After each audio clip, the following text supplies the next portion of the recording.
This is the All About 80s Music podcast with John Micek and Steve Augello. Hey, this is Steve Augello, and I'm here with John Micek. Happy New Year, Steve. Happy New Year, John.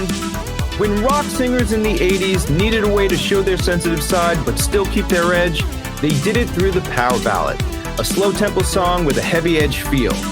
Join us as we discuss some of the best from the greatest decade. This is going to be a lot of fun, so let's not waste any time and get right into it. So, John, while the 70s saw big, beautiful slow songs from Barry Manilow, Air Supply, Carpenter's Bee Gees, the 80s took that formula and rocked it out, making it cool to sing a love song, but disguising it behind a slow-tempo rock tune that we now call the power ballad.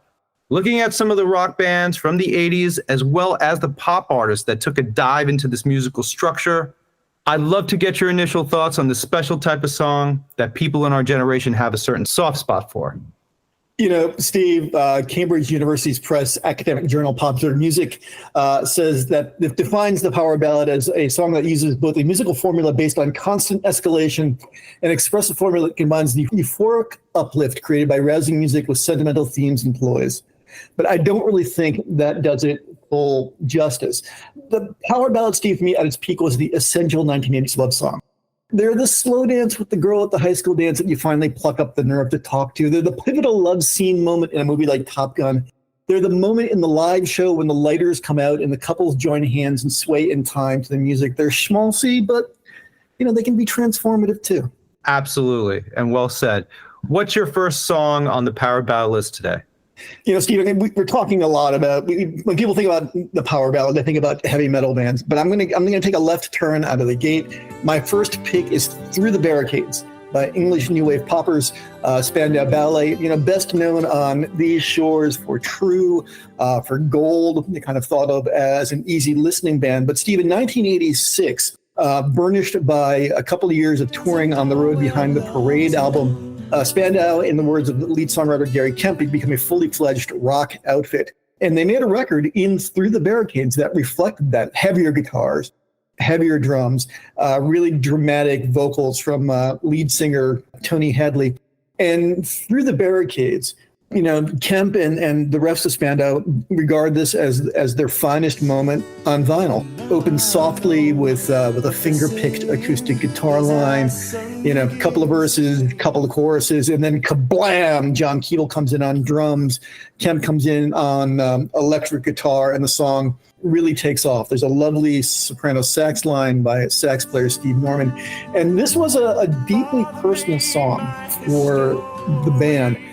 Written about their roadie, a guy from Belfast named Thomas Kidso Riley. They'd hired him to sell merch during the 83 tour and enjoyed his upbeat personality. He was unfortunately shot to death in Northern Ireland in an encounter with English forces.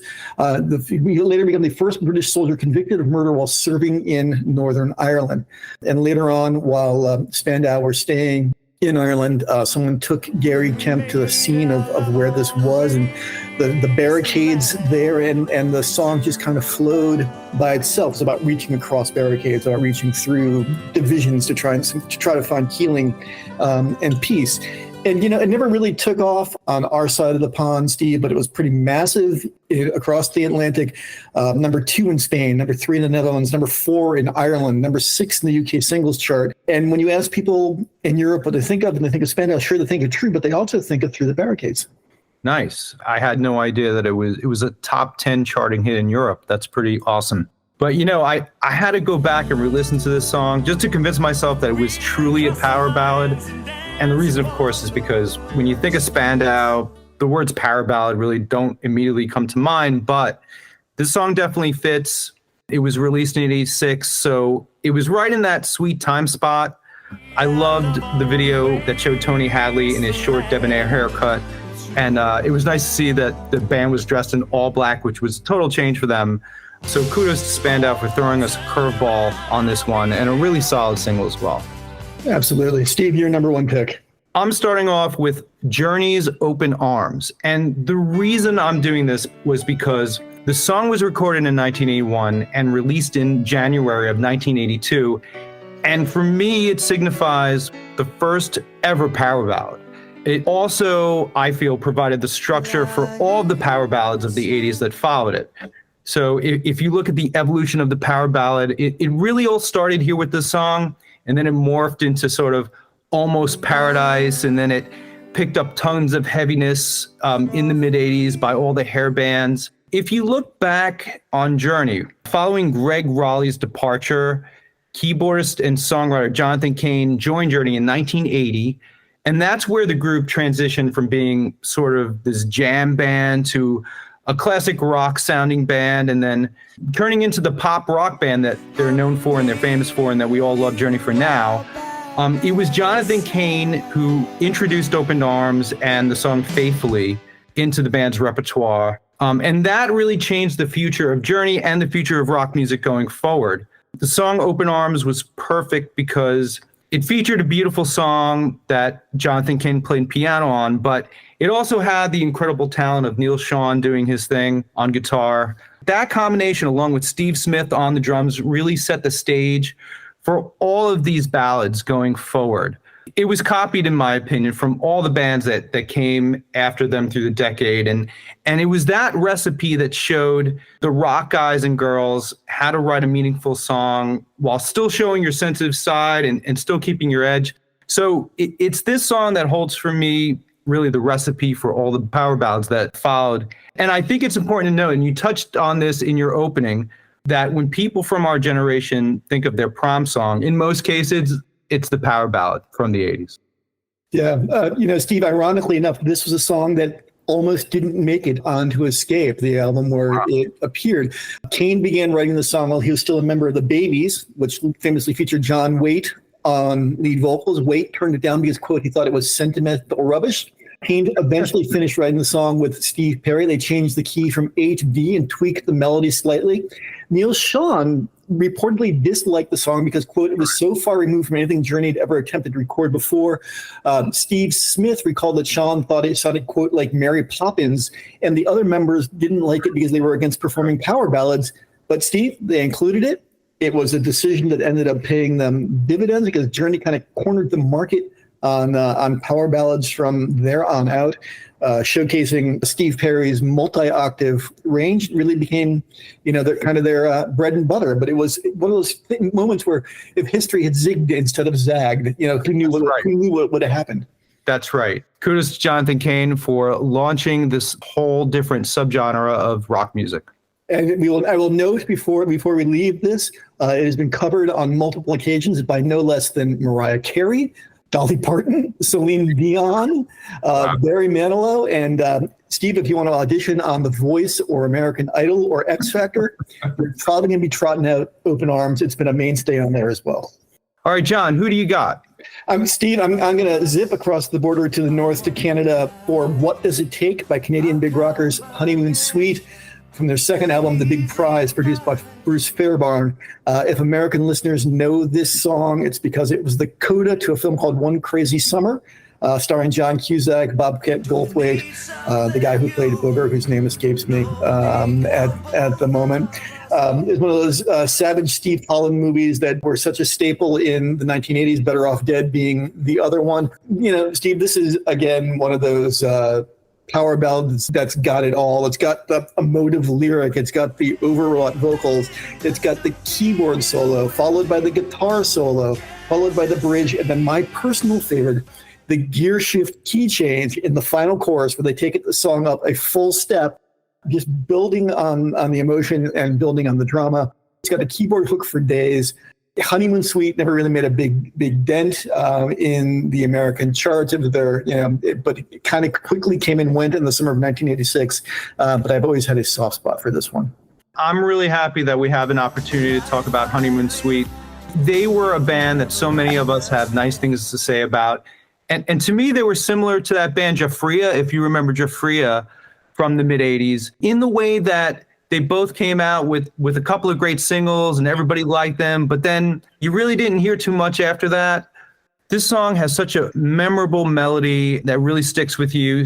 Like you said, such great keyboard sounds. And this song to me sums up what having a girlfriend in the 80s was really all about. The perfect recipe of so many ingredients working in the song. And I quickly want to mention to all the kids out there, all the young kids, that if you watch this video, each member of the band actually features a different popular hairstyle of the time, right? It's definitely a good representation of 80s hair. If you look at each one of the members of the band, it's like a perfect snapshot of 1986 hair. And I'm not saying that to diminish the song in any way. I'm just throwing that in as a side note. Really, the hair is pretty glorious. The lead singer has got this foofy kind of poodle mullet thing. The guitarist has got the classic shredded wheat curly hair mullet past the shoulders.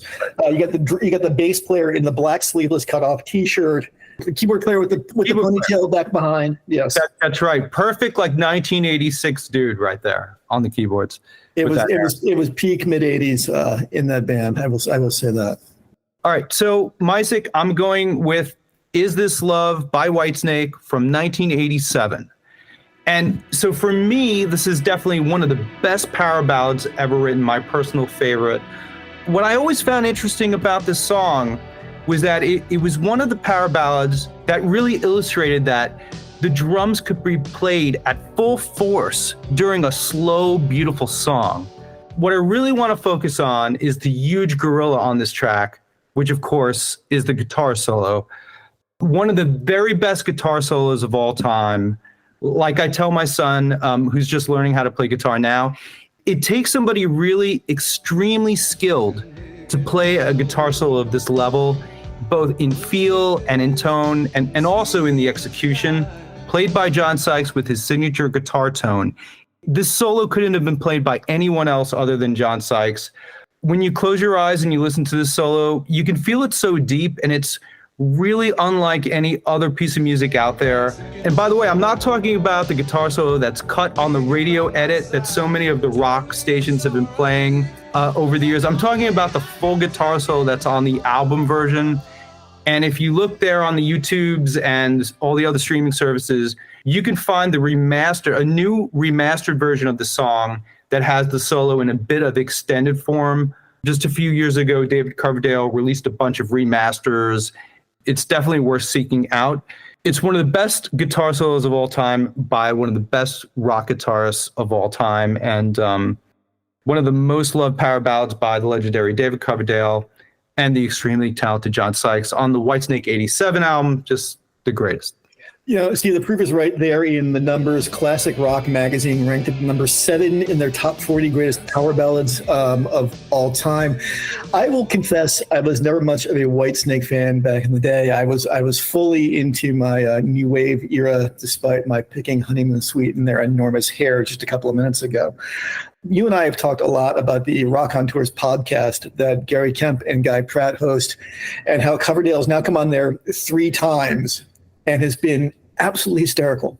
Yeah. Every single time. The very first time he came on, though, he told this great story, and he told, well, originally we wanted to write this for Tina Turner, which was in fact the case. They wanted to give this song to Tina Turner. The label heard it. When David Geffen heard it, he said, for God's sakes, keep the song. So they did, and the rest is hard rock history. I recommend for the listeners that go track down that absolutely hilarious interview between Pratt and Kemp and Coverdale. He is quite the rock on tour, I have to say. A really great rock storyteller and just funny and dry as hell. All right, who's next on your list? Steve, I'm going to stay in Canada. I'm picking Straight from the Heart by Canadian rocker Bryan Adams. You know, everyone picks Heaven from Reckless. His breakthrough records. It was just a stadium juggernaut of an album. You know, it's got Run to You on there. It's got Somebody on there. It's got my favorite Bryan Adams track, One Night Love Affair, on there.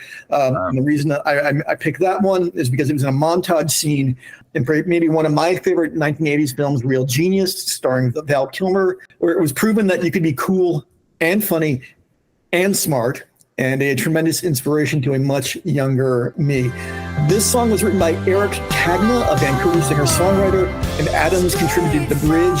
The official songwriter credit is shared equally between Adams and Cagna. Adams didn't release his version of the song until 1983, and the song was first recorded by a guy named Ian Lloyd in 1980 on his album Third Wave Civilization. And as Steve, as you were watching early MTV there, you saw the Cuts Like a Knife video. You saw the video from Straight from the Heart. This was the one that fired probably about 1 million junior high school dances in the early part of the 1980s. For me, I don't know. It's just a song that works. And it was Adams before he got absolutely enormous in the United States. And you know what's funny? I normally don't associate Bryan Adams with power ballads. This song, as well as Heaven, released in 1985, they're total power ballads, yeah.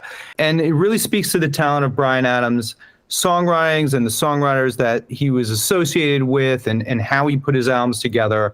He had so many hits throughout the greatest decade. And if you remember that epic ballad, Everything I Do for You, which was a big hit in 91 that went to like #1 in 19 countries. I mean, he just... And you could not escape it that summer from that Robin Hood movie with Kevin Costner. It was just absolutely bloody everywhere. I think it sold 15 million copies worldwide, too. He was just a powerful force on radio in the 80s, and it was just great to include Bryan in this lineup. Those two songs really fit the subgenre of power ballads so well, and I'm glad we had a chance to talk about them.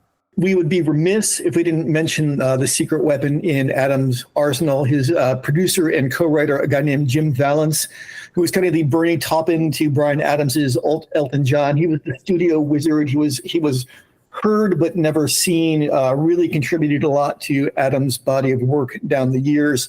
Recorded that First Class Tiger record, did a couple of co-writes with them as well. This was a guy who was invisible in the 1980s, but had his mitts in just about everything. Steve, your next one. So I'm going with Almost Paradise by Mike Reno and Ann Wilson from 1984. I think, Micek, that when a lot of people think of the words power ballad, this song immediately comes to mind. It's so unapologetically good, almost to the point where it becomes a guilty pleasure to really like the song.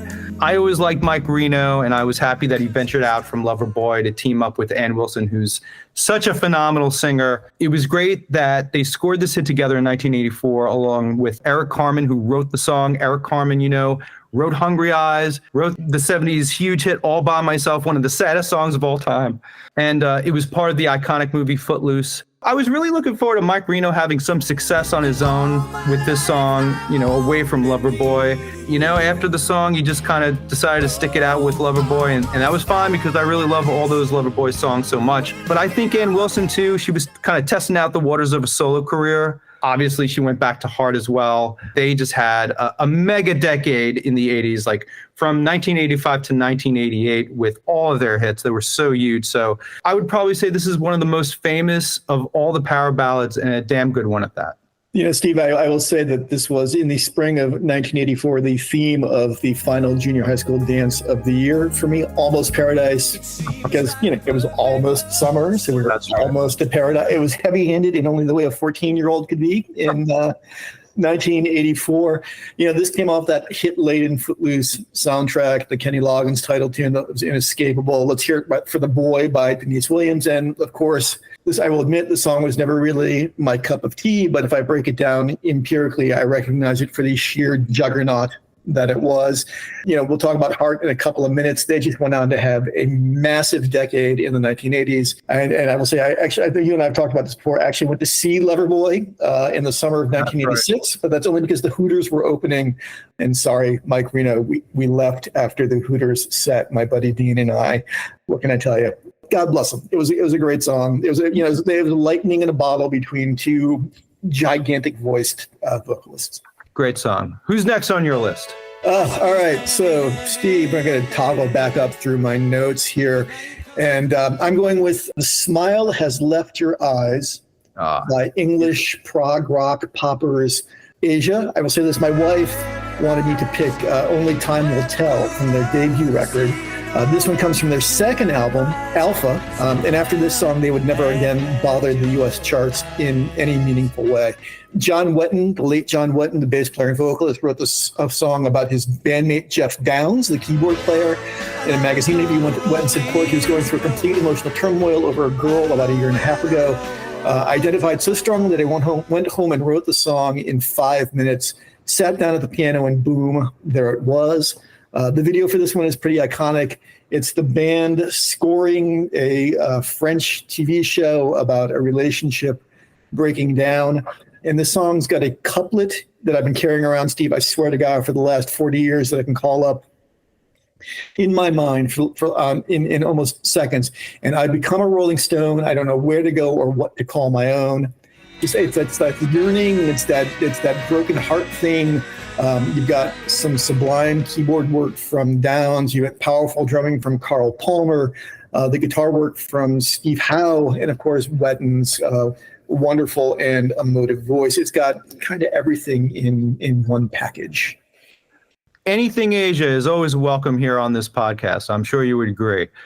And I was so happy when their first album came out. I loved their videos on MTV. I love that they got so much radio play in the early 80s. And I love that they were really the first super group of the 80s, if you think about it. That's right. You had Asia, you had GTR, HSAS, The Firm, Mike and the Mechanics, the Traveling Wilburys, right? I'm sure I'm leaving a bunch out.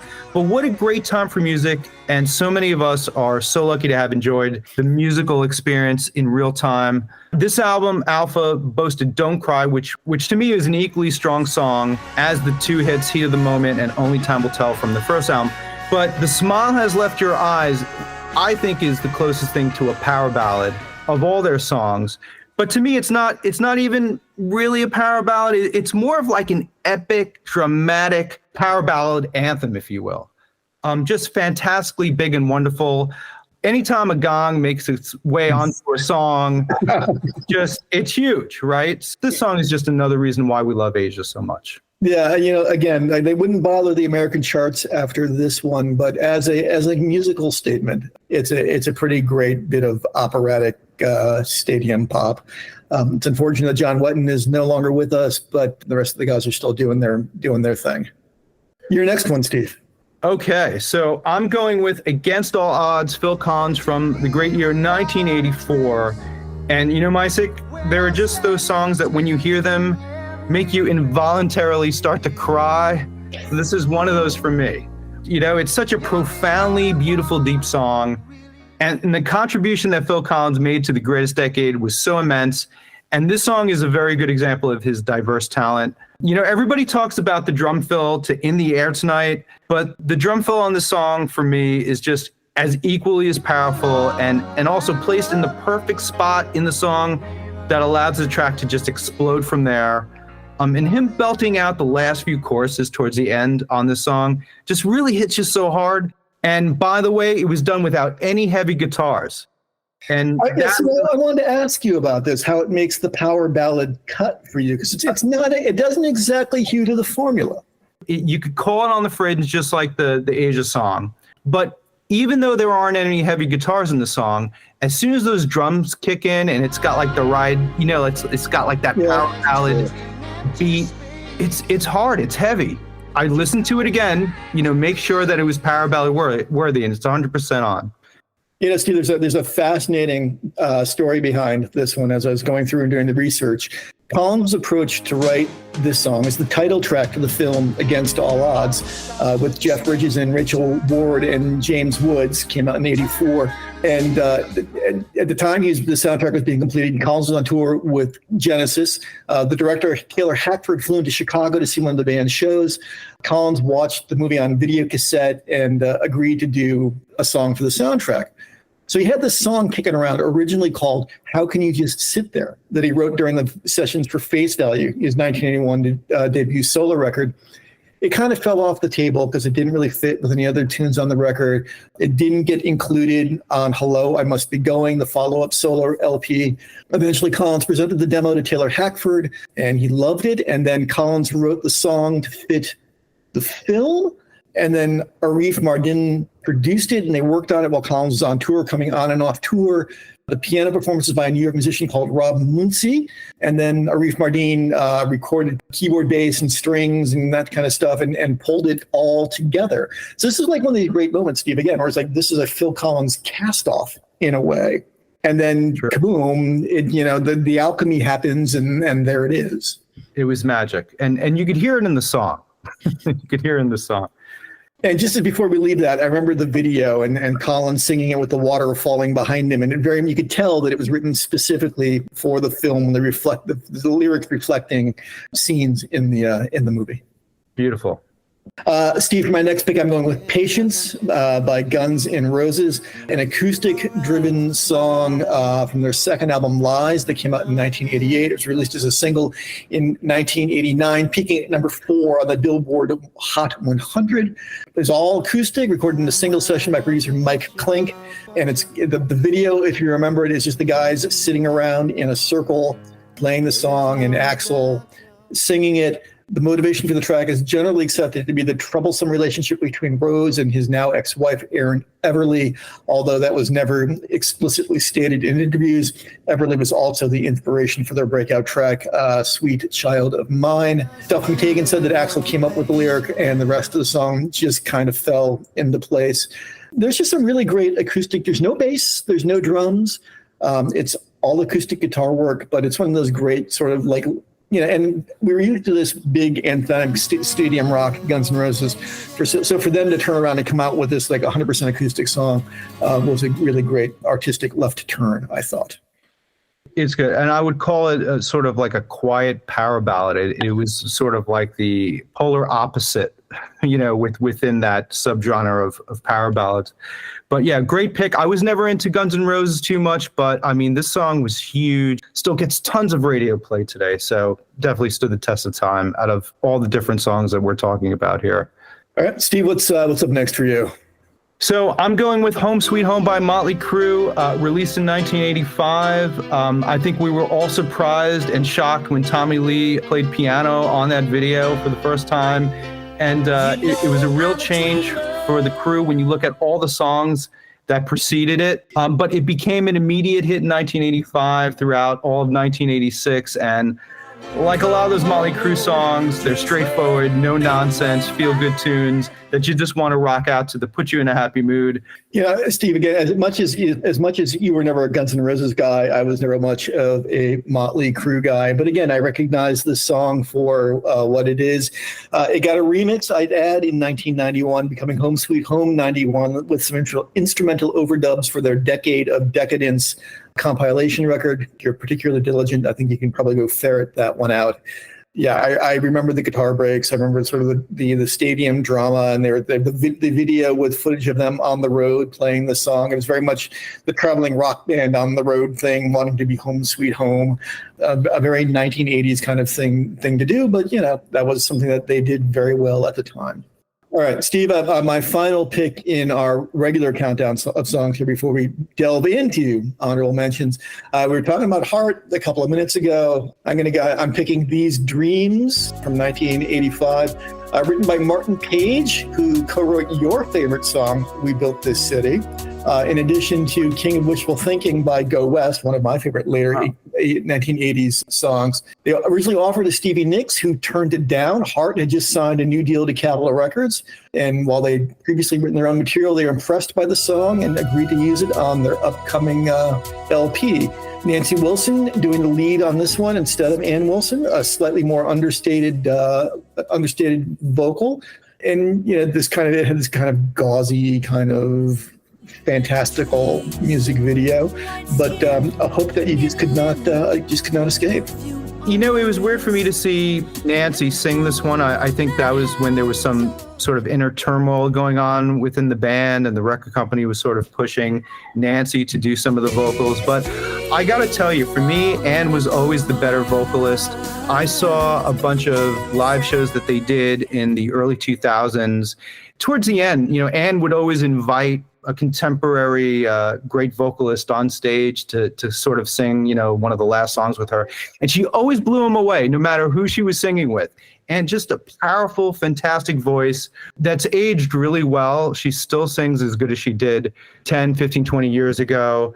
But yeah, one of the great songs of the 80s, one of the big songs of the 80s. Was just fantastic. Love it. The funny history part about this is that Nancy Wilson was actually suffering from a cold when she recorded it, and that's how I got the gravelly tone. And then producers said, why can't you sing like that on future records? Why don't you just get a catch cold again? And she said, come on, give me a break with this. A great moment. It was a number one hit on the adult contemporary charts for the band, and one of their sort of like big pop ballads. It was a fantastic decade for Heart. Absolutely. All right, Steve, we're delving into honorable mentions. What are yours? I just got a couple here. Journey's Why Can't This Night Go On Forever from their Raised on Radio's Deep album. Yeah, just, total prom song in every way. Steve, I've got two. Mechanicsburg, Pennsylvania's own favorite son's Poison and I Won't Forget You from their first LP, Look What the Cat Dragged In, peaking at number 13 on the Billboard Hot 100. Steve, everyone talks about Every Rose Has Its Thorn as the great Poison power ballad, but for my money, this track is far superior. Got a better guitar solo on it too. And my other one, because Canadians have monopolized this list, I'm going to insist on it. It's Someday by Glass Tiger, a co-write between the band and Jim Valance. It has the guitar solo. It's got the emotive vocal. It's got the wandering the streets alone at night, breaking up with the girl, quintessential 1986 video. Got a hook for days, a great keyboard line from Sam Reed, a pop and step bass line from Wayne Parker. And when you see it live, there's one performance out there from the band in its heyday playing this one live, really takes off as a stadium rock number as well, with Al Connolly playing an extended solo on the coda. All right, well, that's about all the time we have for this week. I'm John. Like, share, subscribe, send us your suggestions. We're always here. We're looking forward to a big 2024. And this is Steve saying, until next time, keep it cool, keep it awesome, and keep it totally rad.